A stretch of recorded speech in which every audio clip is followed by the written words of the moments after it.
You have known since you got hired at SMU that this transition was coming. When it was announced, especially considering the circumstances the night before, did your reaction, your emotions feel anything like you expected? No, not really. Normally, and I thought about this a lot, normally when you take over as a head coach of a program, you're just nothing but incredibly elated, and really that's the only feeling that you have, just sheer excitement. But in this one, I can't say that was the case, and not because I'm not thrilled. I came here to be the head coach. I'm thrilled to be the head coach here. But, it was just a little bit sad for me that the coach was stepping down, and I definitely want him to leave on a great note. And in some ways he certainly did, but maybe not exactly the way he wanted. But so there was a bittersweet feeling. And then, that night I was in Atlanta, and I was, went to bed and turned the TV on, and I saw the things happen in Dallas. That was the first time I saw it. So just kind of a very, very emotional time in a lot of different ways. So certainly not the perfect circumstance, but I don't want to diminish the fact that in the long run I could not be more thankful and happier to have this opportunity.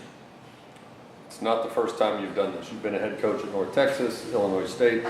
How are you different this time around, either personally or professionally? Well, I just think you always grow. I think the longer you're in it, there is real value for experience, without question. I thought I was awfully smart when I was 23, and come to find out I wasn't quite as smart as I thought I was. I think it happens to all of us. The more you know, the more you don't know, and so I just think as you grow, the more experiences you have, you just keep getting better and better. I do feel like I've prepared all my life for a position like this, a high-level opportunity, a great conference, and in a program at a university that gives us a chance to play at the highest level. And it's what I wanted for years and years, and I have been working very hard for really my whole life to get here. So it feels right. It feels like the perfect time. It's not your first gig as head coach, and it's not your first gig as SMU's head coach. You had 9 games last year, although that was obviously on an interim basis, filling in for Larry Brown. What impact did that stretch of 9 games, if any, have on your readiness to take over on a full-time basis now? I think the main thing, for me, it felt very natural because I had just come from 5 years of being head coach at Illinois State. It just felt very natural for me. But I do think in the midst of all the negative and all the painful things that we were all going through, no one more than the players, which postseason ban, your head coach is going to leave for 30-some days, all the emotions that went into that. I do think coming out of that on the other end, the one thing that came out positive is I think our players have a confidence in that they know what's coming, a confidence to know that we can win in a big way, and so there's not near the uncertainty with them that I think there would have been had this happened and they had not played for me for a month or whatever. So I think that's the one positive. I wish we didn't have that positive. I would much rather have it to where we had none of the above and we went postseason and they could wonder a little bit, but the fact is it's not what happened. So I guess that's the one thing that came out of it.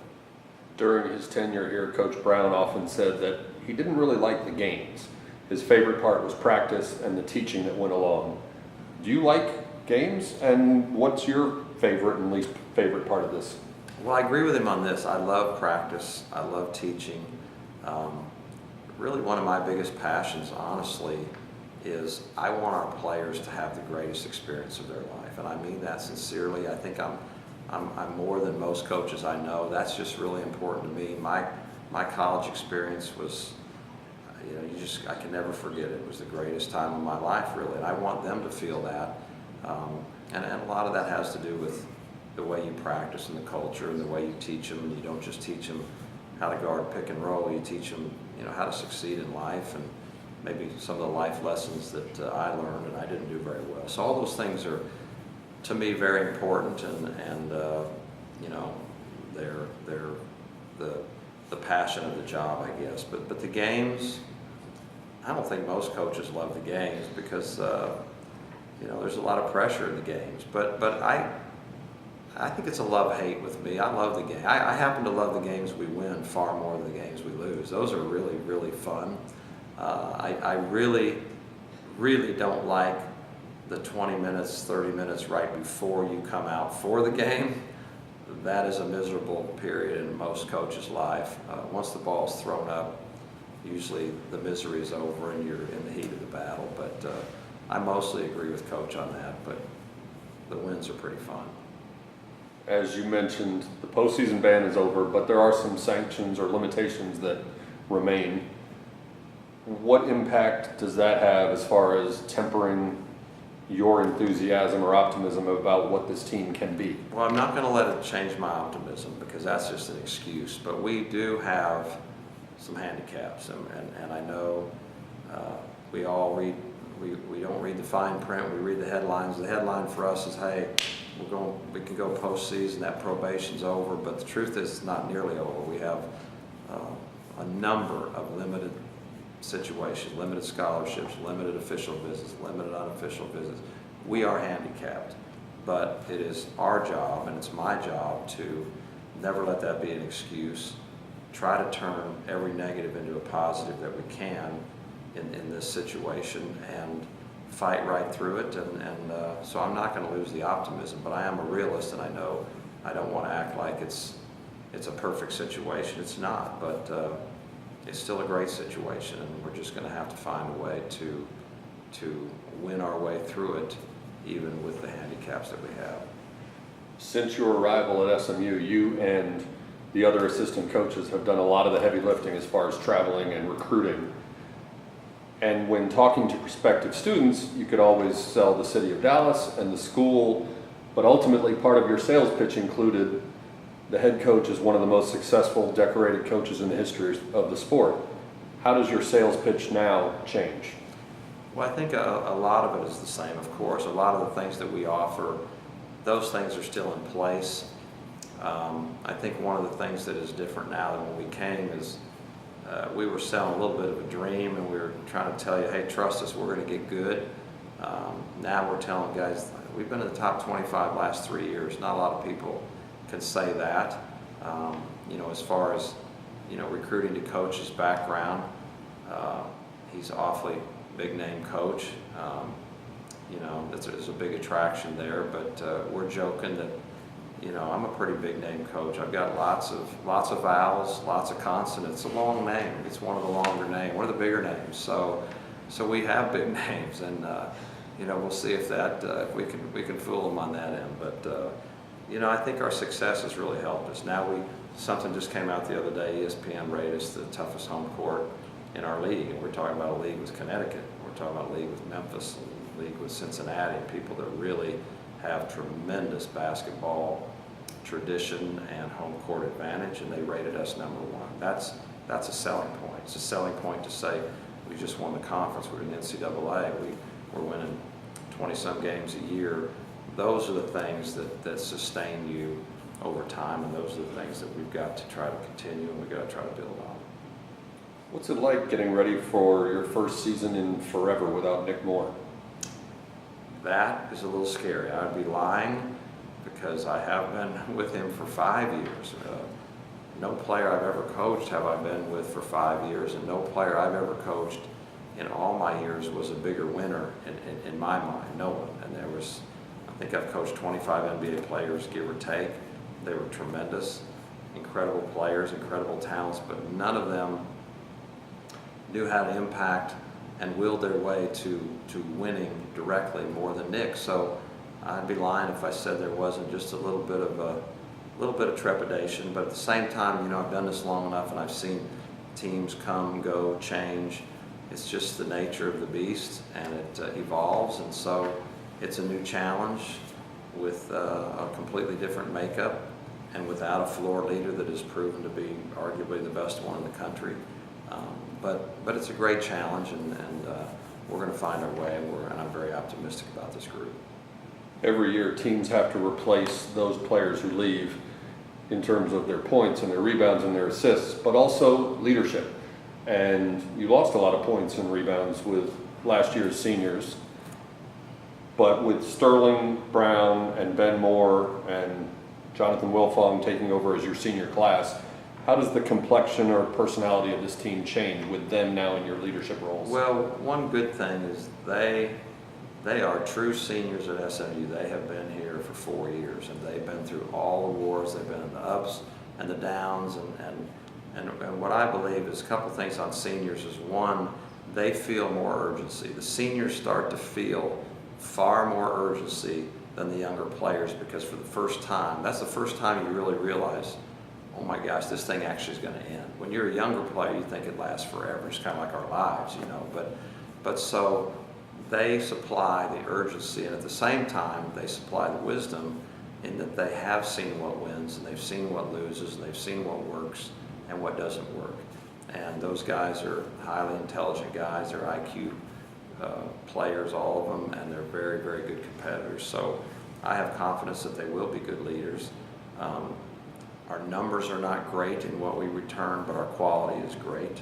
And I think we've added some good pieces. Of course, we've got 2 guys that have been sitting out that are high quality athletes, and so, you know, I think we can be at very least very, very competitive, and heck, maybe we can be great, and that's what we're shooting for. When you look at your team, at least on paper, you've got one guy over 6'8" in your front court, but you also have what looks like a huge backcourt. You've got Yes. Shake Milton, 6'6", 6'7". You've got Jeray Foster. You've got Sterling Brown. Who gets more headaches out of the makeup of your team, you or the opposing coaches? It needs to be them. It needs to be them. Right now it's me, because we as a staff are trying to figure out, this is a team, I've never coached a team like this. I've never coached a team, and if you want to just say smalls and mediums and larges, usually you have that mixture. We certainly had our smalls, mediums and larges over the last several years.